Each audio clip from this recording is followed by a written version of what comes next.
the most beautiful presentation with, by the way, his book is free. He's not looking for money. He will give you the barcode and you can download it directly at the end of the presentation. His book called Go Digital and Stay Human. The bestseller, Futuristic, Mr. Kromme.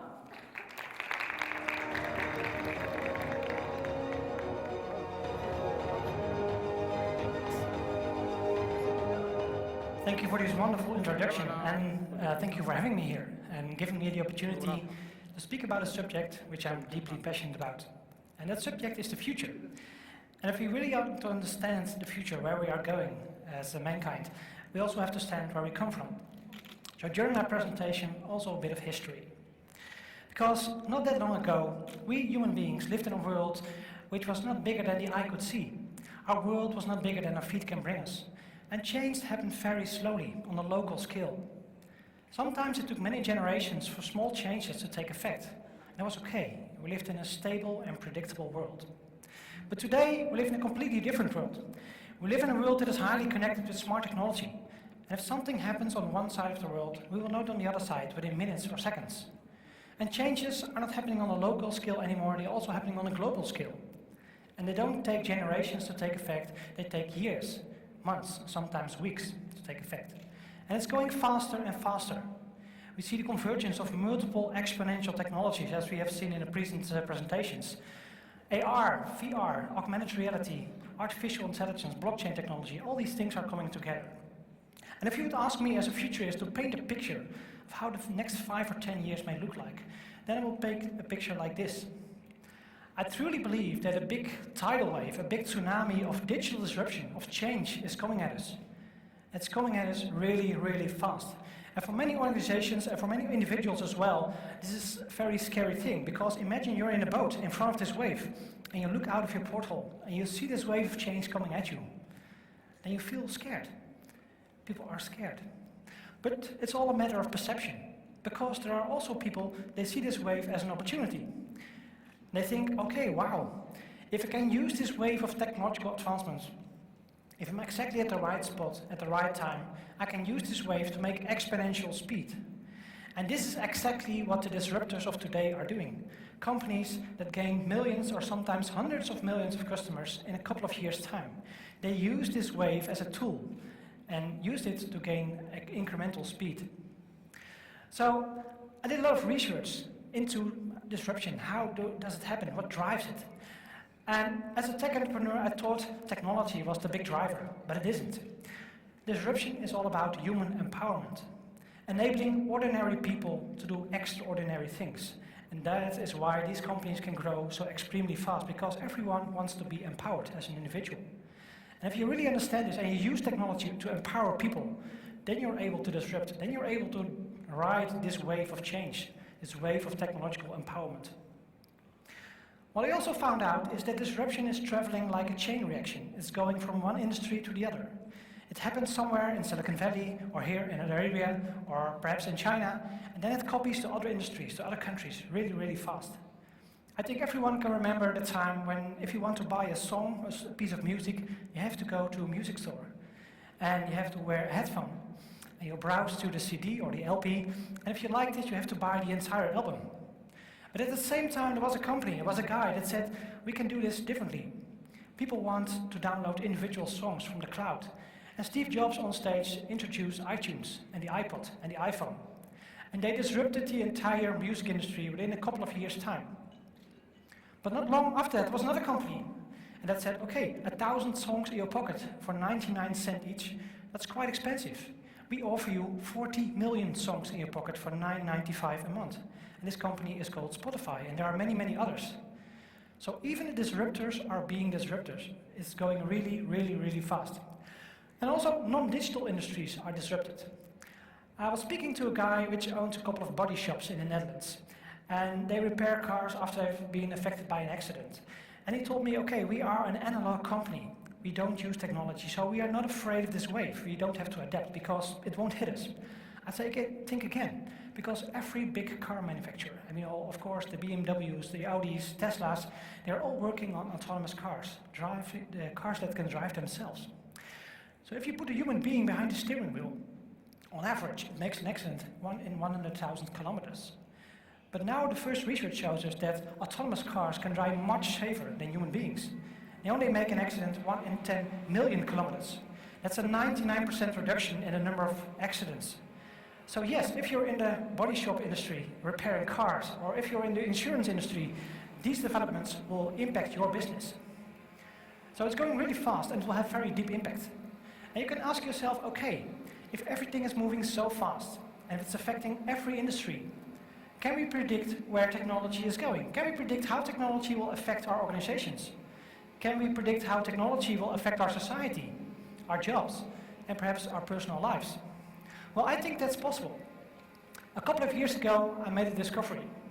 And this discovery changed my view, my perspective on technology, and also my perspective on the future as well. And I'd like to share this insight with you via a personal story. About 20 years ago, I founded a company. And this company helped large organizations, banks, insurance companies, energy corporations to reinvent themselves, to disrupt themselves. And we were quite successful. My company grew over time, and many projects were successful, but some projects failed. And I never really understood why these projects failed, because we were doing our best, and what I found out is that these customers who want to try to reinvent themselves became scared. Because if you want to disrupt your current business, you have to step out of your comfort zone, and perhaps 3 or 4 steps. It's really scary to do. You will do completely different things that you have done in the past. And then if your environment is not responding as you expected, people walk back to their comfort zone and start to do the things that they always did. And I never really understood this, because these companies, they were not sustainable for the next 5 or 10 years, so they should reinvent themselves, otherwise they will die. And during an event in my life, which happened in 2011, I start to understand why these people go back to their comfort zone when it becomes difficult. In 2011, my daughter Lieke was born. And after 3 months, we discovered she had some severe health problems. So we went to hospital, and they told us that she needed heart surgery right away to save her daughter's life. So we went into surgery, and during the surgery, everything that could go wrong went wrong. Her body was not responding to the medical procedures, was not responding to the medication as they expected. And after 5 times, they managed to get her off the heart-lung machine, and they transported her to the intensive care department. And later that afternoon, we found our daughter there. A lot of wires and devices. And the doctor told us that her heart problems were caused by a very rare genetic disorder. There was no treatment available, no medication available to save her life. So we called a terminal diagnosis. They could not help her any further. So what could I do? What should you do as a parent? If the doctors tell you there is no possible to heal, possible to stay alive. Well, fortunately, I had a history in disrupting, thinking differently, thinking out of the box. So after 3 months, we made a very difficult decision. We took our daughter out of the hospital. And we took her at home, and we started to do our own research. And during that research, I started to look in a completely different way towards our body. If you look at our body in a more holistic way, then you can see that we are a community of cells living together in harmony. We are a society of trillions of small cells working together in harmony. And if you look more closely to these cells, then you can see that these cells have many things in common with human beings. And what I found out is that these cells, just like us, have 2 extreme states. On one hand, these cells can be in a stressed state. And when a cell is in a stressed state, the cell wall is getting more stiff, and it stops reducing its communication with the environment. And as a result, all kinds of processes start to go wrong. But if a cell is in a relaxed mode, it starts to open up, it starts to exchange, it starts to interact with its neighbors, it starts to exchange information. It starts to become more creative, more innovative. And this is called the self-healing ability of the body. And within organizations, this is exactly the same.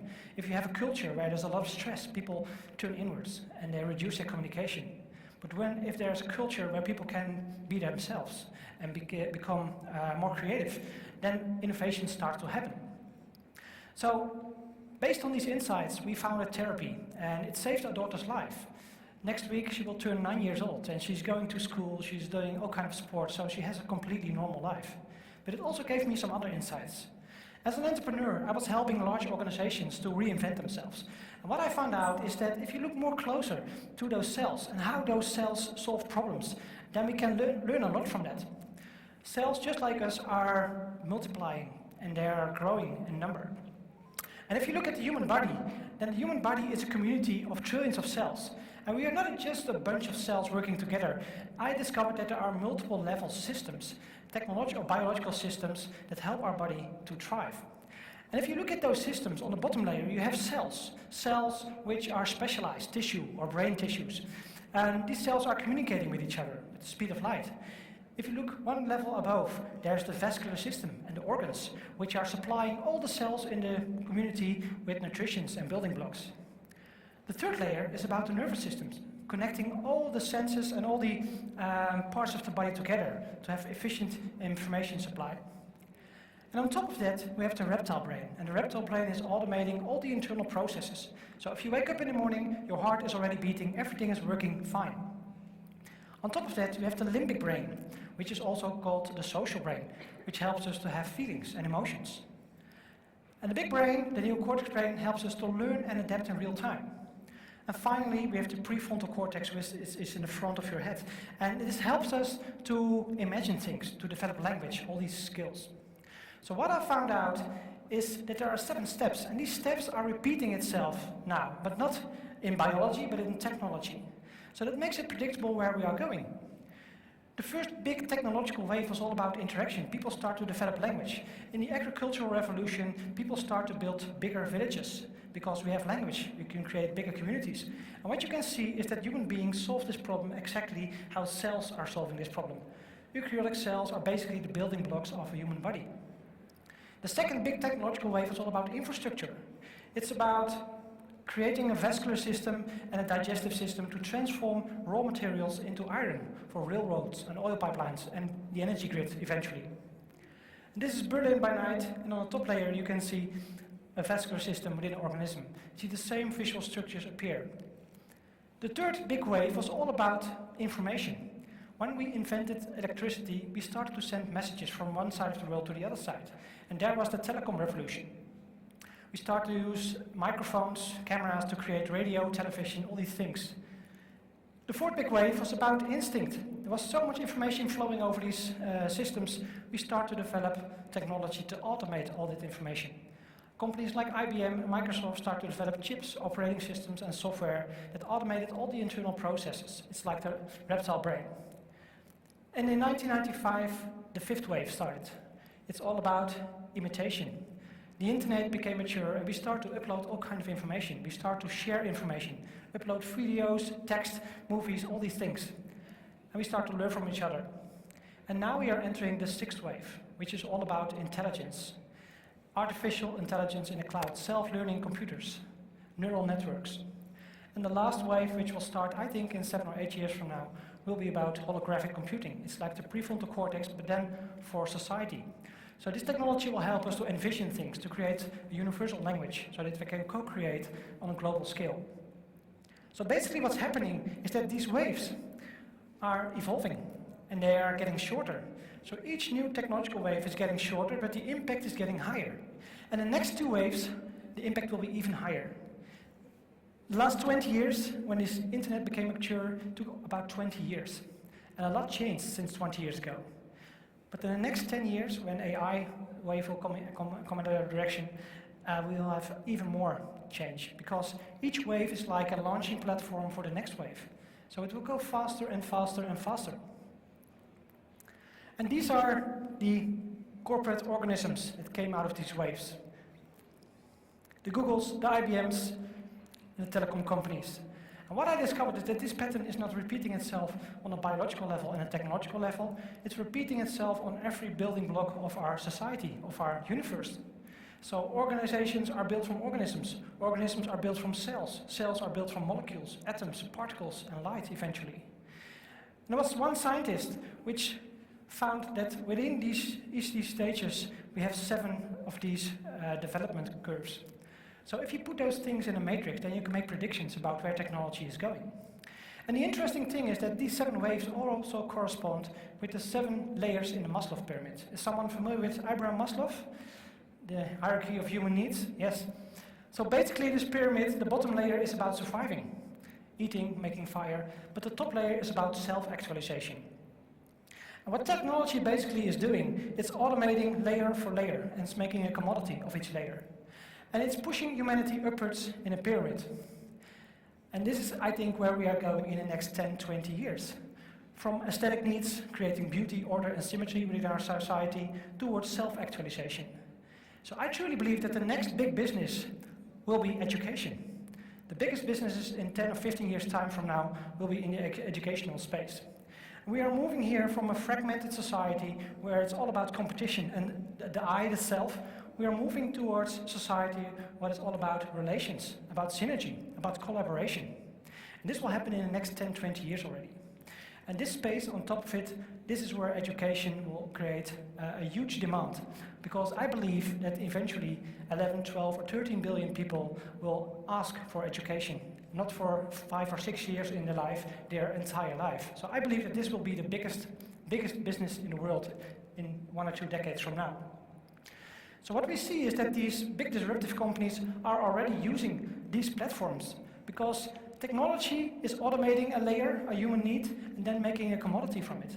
So if you see the bottom layer, we will soon have products as a service. With 3D printing, we can print houses, phones, cars, everything. On an infrastructure level, we will have infrastructure as a service. With the Internet of Things, we will have mobility, like tapping water. We will have transport, logistics, everything will be there, fully automated. On the information level, we will have information as a service. With 5G and these new technologies, information will be everywhere. Whenever you need it, this information will be there at your disposal. We will have software as a service. Software will be available always and everywhere. And we now already have platforms as a service. Blockchain platforms, the Amazon platform, Google platforms. And now we are entering the era of intelligence as a service. And finally, I believe that we are going to an era where we'll have everything as a service. And this also means education as a service as well.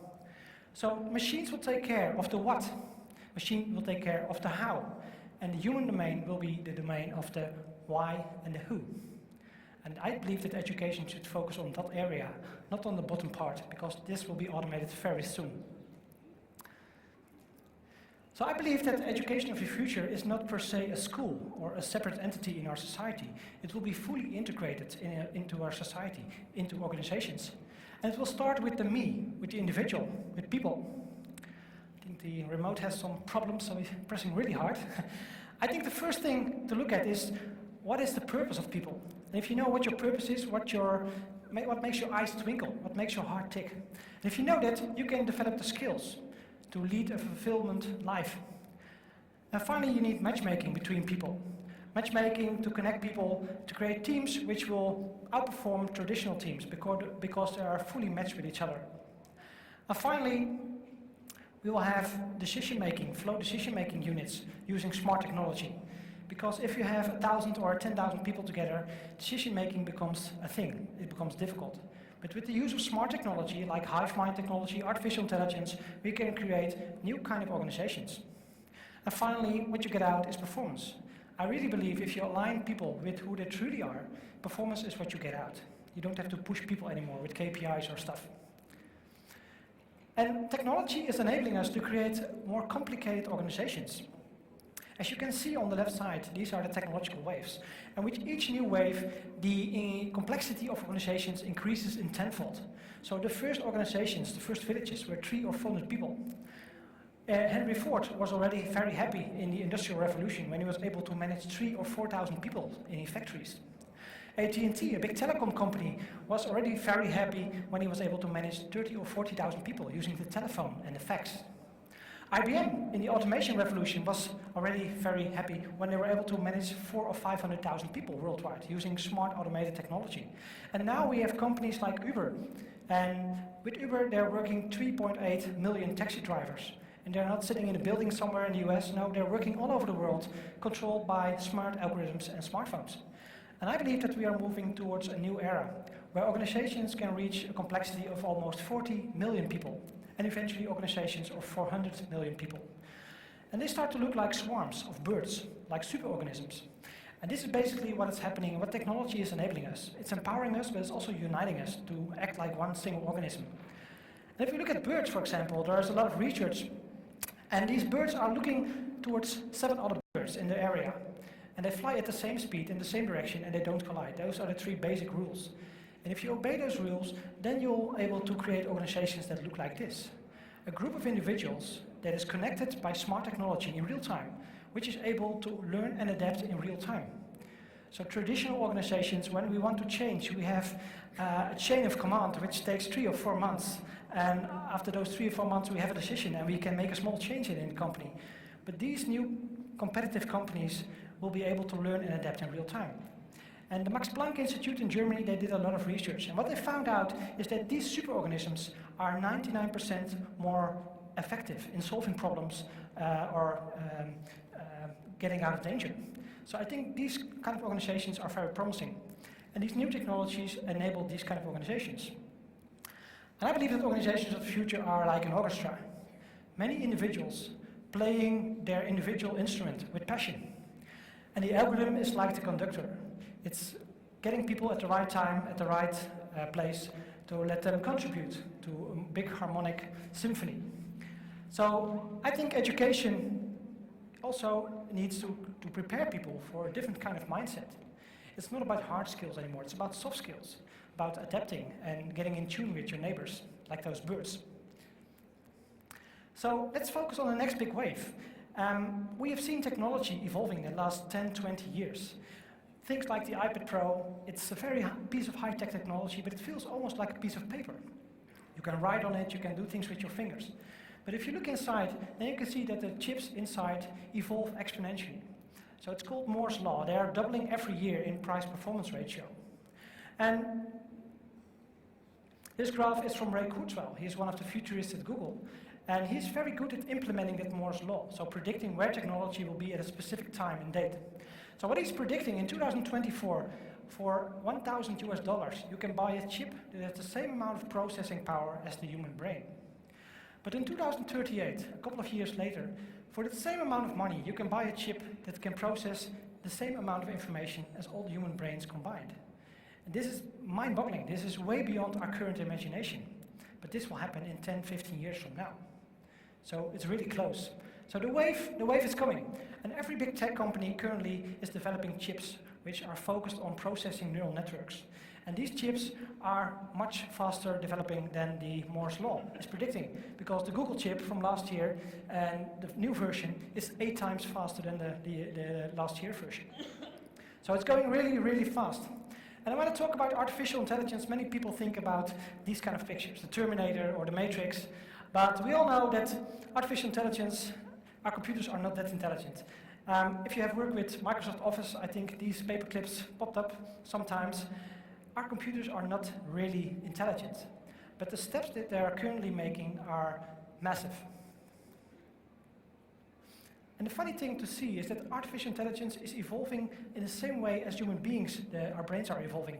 When a child is born, the reptile brain is fully operational. Everything is automated when a child is healthy. The limbic brain is also fully operational. It recognizes its mother and its father due to the sound of the voice or the smell. But the neocortex brain is like a clean sheet of paper. And the child starts to use his fingers, his eyes, his sensors to make sense of the world.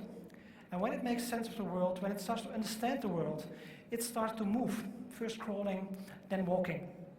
And at a certain point, children start to develop language, first words, sentences, and later complete stories. And when they understand our language, they are allowed to make decisions. You can vote for a parliament, for example. And technology is going through the same stages, AI, but much faster than we do. AI is already better in recognizing pictures than human beings. AI is already better in recognizing sensor information than human beings can even do. And if you put those sensors and cameras in a car, we now already have cars which are able to drive much safer than human beings can do. And we see many of these examples in today's technology already. Google is developing an app, and they make a picture of the backside of your eye. And based on the vascular system on that picture, they can predict a lot of things. Your gender, if you have high or low blood pressure, if you are smoking or not, if you're leading a healthy life or not. So based on one picture, you can make a lot of predictions already. This technology is currently deployed at Google. We also see these cameras and sensors putting into cars. This company was bought by Apple a couple of months ago, Drive AI, and they are building the brains of these autonomous cars. And yes, of course, this is in the US, so the roads are wide, but you also see that it's raining and it's getting dark, so the situation is not quite ideal. But these technologies are evolving exponentially fast. We perhaps have seen these kind of movies of robots from Boston Dynamics, also based on artificial intelligence. And 10 years ago, it was impossible to program all the movements of this robot, but now with self-learning systems, these robots can learn and adapt in real time. And that makes a big difference. A couple of months later, this movie was released, this video. Now this robot can also do all kind of gymnastic tricks. And it moves much smoother, much more fluid.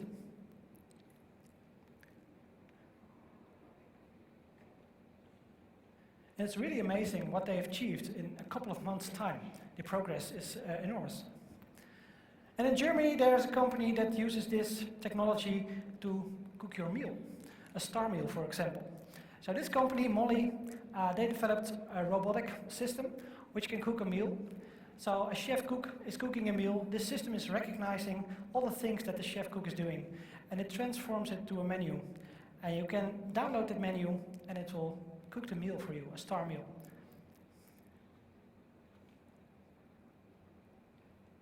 And this is also based on artificial intelligence, self-learning systems. So we don't have to program every movement anymore. We can show the machine how to do it. And if you do that a couple of times, the machine can do it better than human beings can do it. And now we are entering the era of speech, where artificial intelligence is able to recognize the words we speak, the sentences we speak, but also the intention behind our questions and our commands. We see products like the HomePod from Apple, but also Alexa from Google. And in 1 year, these speak agents or virtual assistants added 10,000 new features to this technology within 1 year. So it's going exponentially fast. They're even possible to recognize 20 or 30 seconds from your voice. And they can determine if women, for example, are pregnant, or if you have cardiovascular diseases based on your voice, because your voice is built out of 150 different muscles. And based on the state of each of these muscles, they can predict with AI how your well-being is doing, how your body is doing. So these technologies are moving really fast. This is the virtual assistant from Google, which is able to call, for example, a restaurant or a hairdresser. And it knows your diary, it knows your preferences, and it will call. I don't hear any sound, by the way, but we can do it without. On the left side, the computer is speaking in a very natural way, very human-like way. And on the right side, we see a shop attendant which is answering the phone. And it's already very hard to distinguish, to hear the difference between real human beings and virtual assistants. And this technology is only at the beginning of what the possibilities are ahead of us. Google just launched earbuds, which can translate 40 different languages in real time. So why should we educate languages on schools if we can translate them in real time? So this will have completely different demands on our educational system, because many jobs will disappear because technology will make them abundant. A virtual lawyer, for example. IBM is developing ROS, and ROS is able to read 300 or 400 million legal documents within 1 or 2 seconds. So you can ask any legal question and the system is give you instant an answer, which is very reliable. So I think in 5 or 10 years from now, we will have the smartest lawyer in the world in your pocket for only $9.95 a month, for example. Or a virtual doctor, which can diagnose if you have a certain disease and what stage of disease you have. And this doctor can also read millions of medical documentations within 1 second and will give you straight the answer. So perhaps we will also have the doctor of the future in our pocket for only a small amount of money per month. So these technologies are already in the market. They're expensive, but based on Moore's law, they will be cheaper every year. And I think within 5 or 10 years from now, these technologies will be so cheap that they will be on every smartphone. And in the Netherlands, they say, okay, if all these things are automated, then we should train people to program, to create that AI. But Google is already developing algorithms that can program algorithms much more efficient than we humans can do. So this is also not the space to go. Now we can ask ourselves, oh, should we educate people to become more creative? Well, I think that AI will help us to create more personalized experiences. So, very important, the first stage is, okay, what is your purpose? And if you know your purpose, we can use technologies like this, the virtual assistants. This is a 3D representation of your assistant. It's from Autodesk, a big company in the US. And you can choose your own teacher in the future. And she or he will be 24/7 available at your service. And you can give the voice that you like. Perhaps John Legend or perhaps J.Lo or whatever you like, but you can give the voice to your teacher that you like. So you can completely personalize your teacher or your coach, but you can also personalize the content. And it will help us to augment us, to become a more creative, more productive person. In the early days, an engineer has to design all the nitty-gritties, all the small things within a project. But now we have computer programs, also from Autodesk. An engineer is inspiring the computer, and the computer starts to generate hundreds or millions of models. And you can choose from those models, and you can 3D print them. So this is a hybrid system, and I believe that is the future, a hybrid of human and technology. And technology comes up with solutions which are much more advanced than we can think of as human beings. On the left side is designed by a human being. On the right side is designed by a hybrid of machine technology, machine intelligence, and human intelligence. And this will enable a completely new way of designing things, designing buildings, designing cars, designing products. And imagine that if computers are 1 million times more smarter in 10 years from now, what these technologies can do. I think it's really amazing. But someone has to inspire that computer. And I think that is our job as a human being. Be the inspirator, be the problem solver. And then we have artificial intelligence and VR, virtual reality. And if you combine those things, we can create new interfaces. Interfaces that unlock our creativity, that unlock our full potential. Virtual reality will help us to become a different kind of designer. So we don't have to go to all the traditional design processes. We can start right away in a visual way. So we can become really creative. And these technologies will help us to look at jobs in a completely different way. Because we are the designers, we are the inspirators, and machines take care of all the rest. The production and all the calculations and stuff. And if you look at virtual reality and augmented reality and artificial intelligence into education, this is unlocking, I think, possibilities that we cannot imagine right now. We can create virtual worlds which are a playground for people to play in. And I believe that these kind of technologies will be as addictive as gaming. So education will be as addictive as playing a game in the future. And the funny thing, if you have a virtual reality mask on, and you see your hands or virtual hands playing on the piano, then your brain is already creating the neural paths which are needed to play that piano. And if you put off that mask, then you only have to condition your body to do so. So we can learn much faster if we use these technologies in the right way. So the new generations will be able to learn new skills in an instant. What took us years will take them weeks or perhaps days. And I believe augmented reality and extended reality will be the seventh wave. So it will take 5 or 6 years to become mature. But when they become mature, it will change everything. It will change education. It will change the way we train people. And it will be so cheap and so realistic that we cannot distinguish reality from virtual images. And what these technologies do, it's a transparent glass, and they project 3D objects in your real world. And it still looks a bit computer graphics-like, but 5 years from now, it will be indistinguishable from reality. And then we will have the 3D internet. So today the internet is on your phone or your desktop or laptop, but the internet will become 3D. It will become immersive around you. We will have on-demand experts. So we can use augmented reality to become an instant expert on any area. So we don't have to learn everything in advance and put it in our hard drive, in our head. No, when we experience a situation and we have to learn something new, we can ask all kinds of experts all over the world, and they can help us out. And these experts can be human beings, or they can perhaps be virtual assistants or virtual beings. And these virtual beings can have many jobs. For example, this is from Magic Leap. If you put on those glasses, those goggles, then you can see a virtual person that can help you. That can be your teacher, or your lawyer, or your accountant, or your personal trainer, or your teacher. I think everything is possible with these kind of technologies, but it's still, I think, a couple of years away. But it's coming.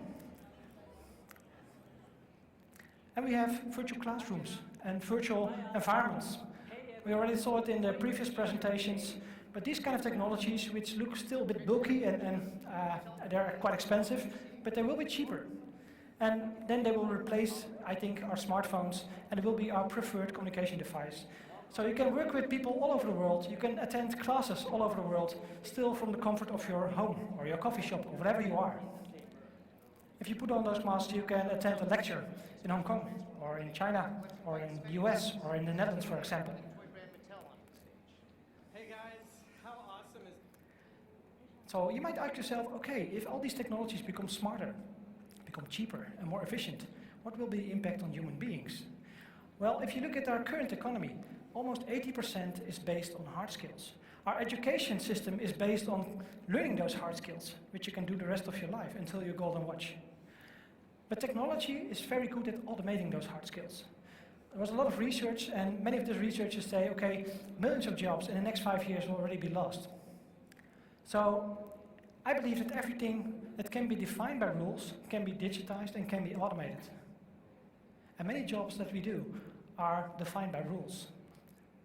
So they can be automated.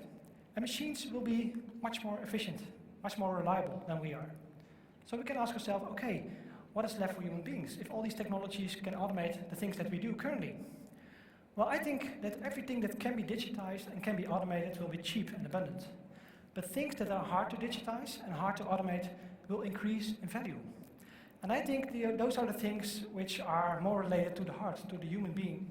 Things like purpose, relations, curiosity, imagination, flexibility, creativity, compassion for other people, showing your emotions.